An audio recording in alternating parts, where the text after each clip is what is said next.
Salut tout le monde, c'est Nelvea-chan et je vous retrouve aujourd'hui pour une vidéo où on va faire de la création et vous allez voir, on va s'occuper de la couverture de mon bullet journal.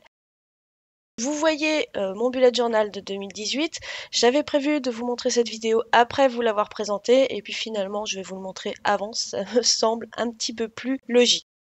Je vous montre une découpe que j'ai réalisée à la silhouette. C'est une découpe que j'ai faite personnellement à partir d'une police de caractère qui est utilisable de manière personnelle, que j'ai rebidouillée un petit peu derrière. Avant de découper la silhouette, j'ai mis à l'arrière un petit peu de stick-it, comme ça quand je voudrais coller, eh bien toute ma surface de texte est en collé. Je commence par préparer ma couverture. Donc sur la couverture, vous voyez qu'il y a un papier de tranche qui ressemble énormément à mon précédent bullet journal, mais on en reparlera sur la prochaine vidéo. Et sur le papier du devant, donc avec tous les triangles sur fond gris, ici c'est un papier Crazy Little Craft. Donc je le mets un petit peu à l'épreuve en faisant ça. Donc j'y mets du gesso dessus parce que je veux faire ressortir mon texte et puis je vais vouloir travailler un petit peu de la couleur pour le mettre en valeur. Donc je mets du gesso que je viens sécher par la suite au heat gun. Alors forcément, comme tous les papiers, ça gondole un petit peu. Et pourtant, le papier, vraiment, c'est très très bien rattrapé et à la fin, au bout de quelques heures, il ne gondolait plus du tout. Voilà pour le ressenti que j'ai par rapport au papier que je vous propose pour Crazy Little Craft. Ensuite, je vais venir prendre différents tampons. Alors différents, pas tant que ça, parce qu'ils viennent tous de cet ensemble Timols Stamper Anonymous. Si je vous dis pas de bêtises, je vous ai montré le packaging. Et je viens tamponner avec une Versafine. C'est Hickory Smoke. C'est une Versafine grise, Smoky Grey, voilà, Smoky Grey. J'ai récupéré 2 morceaux de ce grand tampon, plus 2 papillons qui viennent eux aussi du même ensemble. J'ai pris cette encre Versafine parce qu'on va jouer un petit peu avec de l'eau. Alors, je vous ai montré les feutres Zig, mais je vais également utiliser cette Distress avant parce que je vais faire la plus grande des surfaces colorées avec. Donc j'y vais au pinceau et je donne des coups pour avoir vraiment cet effet pinceau sur mon fond gesso de manière très aléatoire. Ensuite, je viens prendre un des premiers feutres, j'étale donc sur un bloc acrylique et j'ai mis un papier blanc dessous histoire que vous voyez ce que je fais et puis moi aussi au passage. Je viens mettre de l'eau avec un pinceau et je fais des gouttelettes pour avoir un petit peu des petites taches tout autour de cette forme qui est très aléatoire. Je sèche un petit peu tout ça.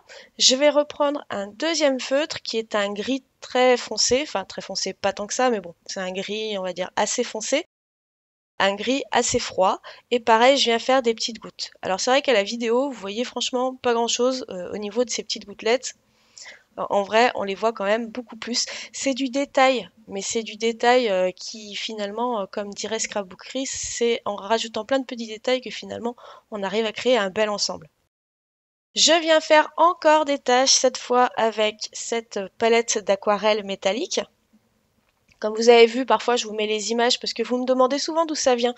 J'ai beau vous le dire, vous me le demandez quand même en commentaire, donc là je vous mets des images. Vous avez qu'à mettre pause si ça va trop vite, mais au moins vous avez les références de certains de ces produits. Pour terminer mon mélange sur cette couverture, de formes, de textures, de choses, eh bien je prends un pochoir fait maison avec des étoiles et la pâte de texture pailletée de Bobeni.